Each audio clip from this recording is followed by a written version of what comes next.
There are stories that end quietly, not with a crash but with a sigh, and the story of Roy Rogers is one of them. He was once America's perfect cowboy, kind, brave, and unshakably good, the man who rode into every sunset with a song. For decades, his name meant honesty, hope, and the wide-open West. But years after his final happy trails, the doors of his beloved museum closed forever, leaving behind a silence almost too heavy to bear. This isn't just about a building. It's about how even legends fade when the world forgets to look back. The Golden Dream, birth of a cowboy legend. Roy Rogers wasn't born with fame, fortune, or even a proper home. He entered the world on November 5, 1911 in Cincinnati, Ohio, as Leonard Franklin Sly, the son of Mattie and Andrew Sly. His early years were marked not by glamour, but by survival. The Sly family lived in a tent near the Ohio River, later moving into a homemade houseboat that drifted along the water, an image more Huckleberry Finn than Hollywood hero. When the Great Flood of 1913 forced them to drag their floating home onto dry land, they settled near Lucasville, Ohio, and began again. Life was hard, but it was here that Leonard's love for animals and music began. His father, tired of the factory grind, brought home a horse one weekend, a small act that changed everything. That horse taught Leonard to ride and sparked a fascination that never left him. Without radio or television, entertainment came from within the family. On Saturday nights, neighbors gathered for music and square dances. Leonard would sing, play mandolin, and even call out the dance steps. The boy, who would one day become Roy Rogers, learned how to move an audience not with words, but with warmth.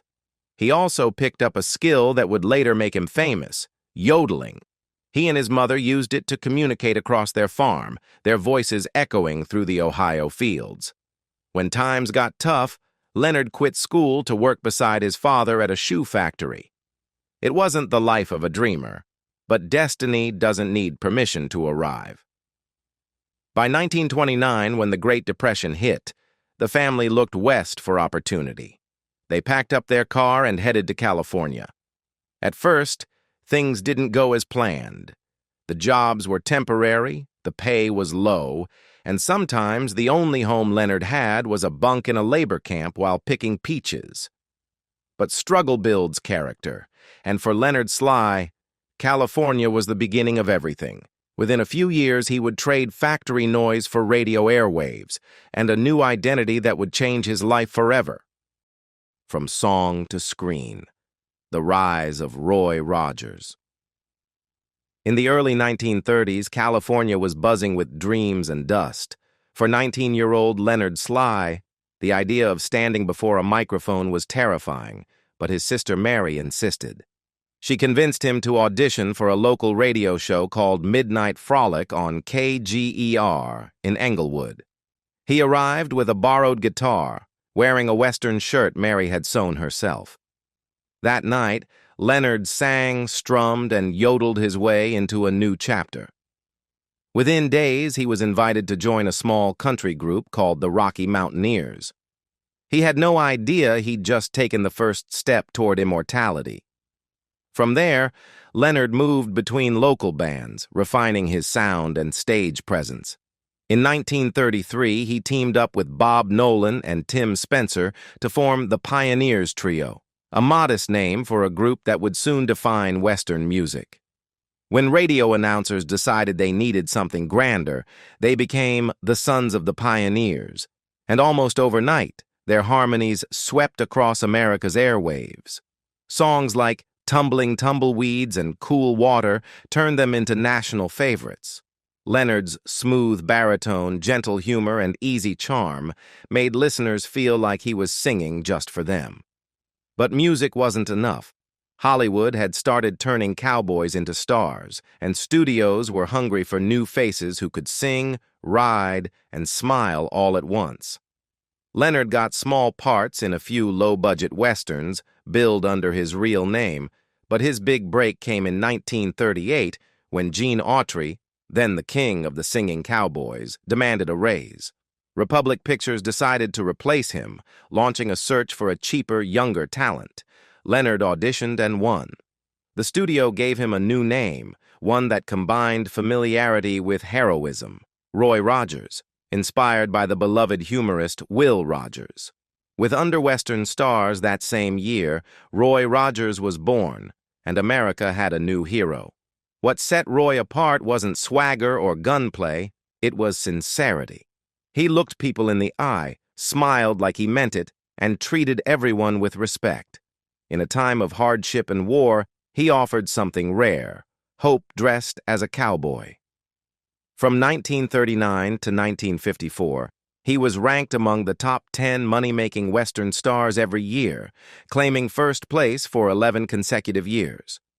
His films, often shot in color when others were still in black and white, featured not only action, but humor and heart. Children adored him, parents trusted him, and soon his horse Trigger became nearly as famous as he was. By the early 1940s, the name Roy Rogers didn't just stand for a man, it stood for an idea of goodness that people wanted to believe in. Love, faith, and the making of a museum. It was on a movie set in 1944 that Roy's life changed again. While filming The Cowboy and the Senorita, he met Dale Evans, a strong-willed actress and singer who matched his spirit note for note. Their chemistry was instant, both on and off the screen. Within a few years, they married, forming Hollywood's ultimate Western duo. Together, they starred in films, radio shows, and The Roy Rogers Show on television, their theme song Happy Trails becoming a national lullaby for a generation that grew up on horses, campfires, and dreams of the frontier. Beyond the camera, Roy and Dale were deeply grounded in their Christian faith. They used their fame to advocate for kindness, family values, and charity. They raised 9 children, some biological, some adopted, but also endured immense heartbreak. Their daughter Robin died from complications of Down syndrome before her 2nd birthday. Dale wrote about the loss in her book, Angel Unaware, a heartfelt testimony that brought comfort to grieving parents everywhere. The couple's ability to turn pain into purpose defined them as much as their stardom. As the years passed, their fame evolved from entertainment to legacy. Fans who had grown up watching them on screen wanted to keep a piece of that innocence alive. In 1967, Roy and Dale opened the Roy Rogers Dale Evans Museum in Victorville, California, near their home in Apple Valley. It wasn't just a showcase of memorabilia, it was a love letter to their fans. Inside were Trigger, Bullet the dog, and Buttermilk, Dale's horse, preserved for eternity. Shining saddles, Western costumes, awards, and family photographs lined the walls. Visitors didn't just walk through a museum, they walked through America's collective childhood. For more than 35 years, the museum stood as a sanctuary of nostalgia, a place where people could still believe in cowboys and happy endings. But time doesn't stand still, even for legends. When Roy passed away in 1998, followed by Dale in 2001, their children faced a difficult question: how to keep the dream alive without them. The answer they chose would change everything. The move to Branson, a risk that backfired. By the early 2000s, the Roy Rogers Dale Evans Museum was still beloved, but struggling quietly. Visitor numbers were slipping, and maintenance costs were rising. Roy Rogers Jr., known to fans as Dusty, believed he could save it. After his father's death in 1998 and his mother's in 2001, he made a decision that would define the museum's fate. He would move it from its longtime home in Victorville, California, to Branson, Missouri. On paper, it made sense. Branson was booming, a tourist town famous for live country music shows, family attractions, and a steady flow of nostalgic visitors. It seemed like the perfect place for a Western shrine. In 2003, 5 years after Roy's passing, the museum's collection, Trigger, Bullet, Buttermilk, saddles, guitars, and hundreds of personal items, was packed up and hauled 1,500 miles across the country. It reopened with hope and fanfare, promising a new chapter for the king of the cowboys. But what looked like a rescue turned out to be a relocation that stripped the museum of its soul. Victorville had been the right home for a reason. Nestled in the high desert of San Bernardino County, it sat on historic Route 66, surrounded by the kind of landscape Roy Rogers once galloped across on film. It wasn't just a location, it was a feeling, an extension of the world he had built in the hearts of his fans. People who made the pilgrimage to Victorville weren't just visiting a museum, they were visiting him in the community where he had lived, worked, and was buried beside Dale. In Branson, everything felt different. The museum was now surrounded by neon lights, ticket booths, and country comedy theaters. It was a city that thrived on constant rotation. Acts came and went, shows opened and closed. Against that backdrop, the Roy Rogers Museum, with its quiet reflection and family-centered values, began to disappear in the noise. Dusty Rogers would later admit that despite his optimism, attendance was far lower than expected. Fans from the West Coast no longer made the long trip, and Branson's younger tourists didn't recognize the name Roy Rogers. The decline when time and money ran out. By late 2008, the warning signs were unmistakable. Attendance had dropped from thousands a week to barely a few dozen. The economic recession hit hard, families were traveling less, gas prices were high, and many of Roy's devoted fans, the generation that had grown up watching the Roy Rogers Show, were aging or passing away. Without them, the museum's future dimmed. Financially, the numbers just didn't work. The building's upkeep, insurance, and staff costs were piling up. The board of directors and the Rogers family tried everything. New advertising, partnerships, even fundraising appeals. Nothing could turn the tide. In December 2009, after 2 years of steady decline, the heartbreaking decision was made to close the museum for good.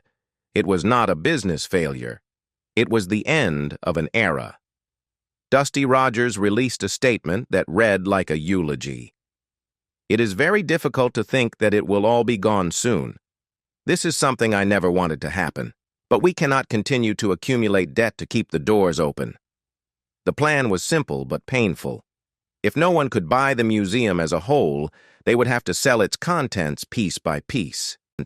The idea devastated longtime fans and collectors.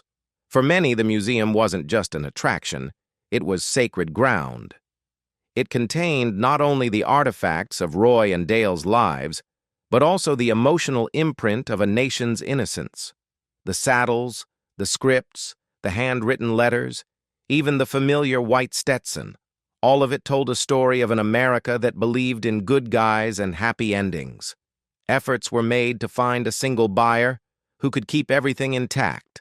Dusty reached out to institutions, investors, even country music figures, hoping someone might preserve his parents' legacy under one roof.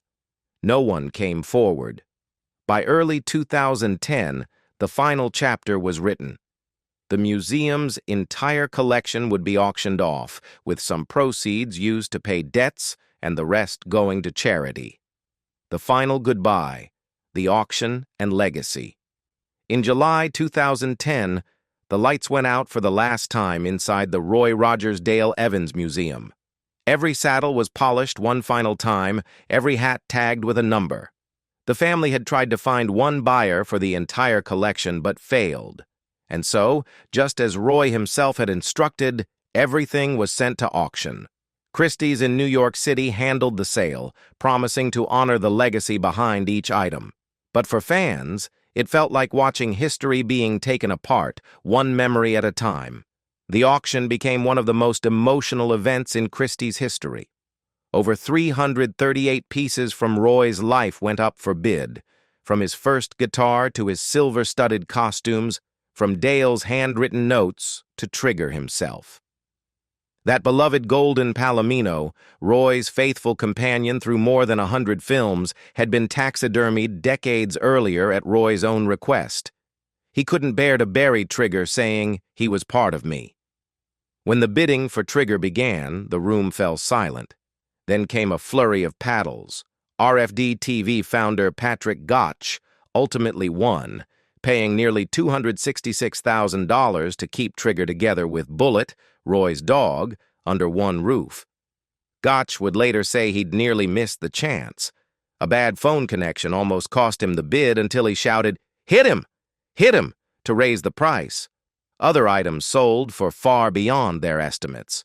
Roy's first guitar, appraised at $2,000, fetched $8,750. Old movie scripts sold for 5 times their projected value. Even a signed baseball found its way to a collector for more than expected. In total, the sale raised millions. Yet the money didn't matter as much as the sentiment in the air. When the final item, Dale's horse Buttermilk and Trigger's stunt double, went under the hammer, something remarkable happened. The audience spontaneously began to sing "Happy Trails." Some cried. Even the auctioneer paused, visibly moved. In that moment, it wasn't just an auction. It was a farewell ceremony for an era. For a time when heroes rode horses instead of headlines, when goodness was something you could trust. The museum was gone, but its spirit had been released into the hearts of those who remembered. Roy Rogers had once said, "I never wanted much, just to be remembered as a good man who loved his God, his family, and his fans." And he was. When he died on July 6, 1998, at his home in Apple Valley, California, he was surrounded by Dale and their children. He was 86 years old, having endured several heart surgeries in his later years. Tributes poured in from every corner of America. President Bill Clinton, speaking from the White House Rose Garden, said he admired the values Roy Rogers stood for: decency, kindness, and faith. The Reverend Billy Graham called him a man who stood taller than an icon and reached farther than the stars. Today, Trigger and Bullet rest safely in a private collection, and Dusty Rogers continues to share his parents' story through small performances and interviews. The museum is gone, the doors long closed, but the legacy of Roy and Dale endures. In every cowboy hat, every hopeful song, every child who still believes that goodness wins in the end. It's strange how something as simple as a museum can hold so much heart. But for millions, the Roy Rogers Museum wasn't about glass cases. It was about holding on to a time when heroes were real. If you could have saved just one item from that museum, Trigger, Roy's guitar, or Dale's hat, what would it be? Tell us in the comments below, and don't forget to subscribe for more forgotten stories of Hollywood legends.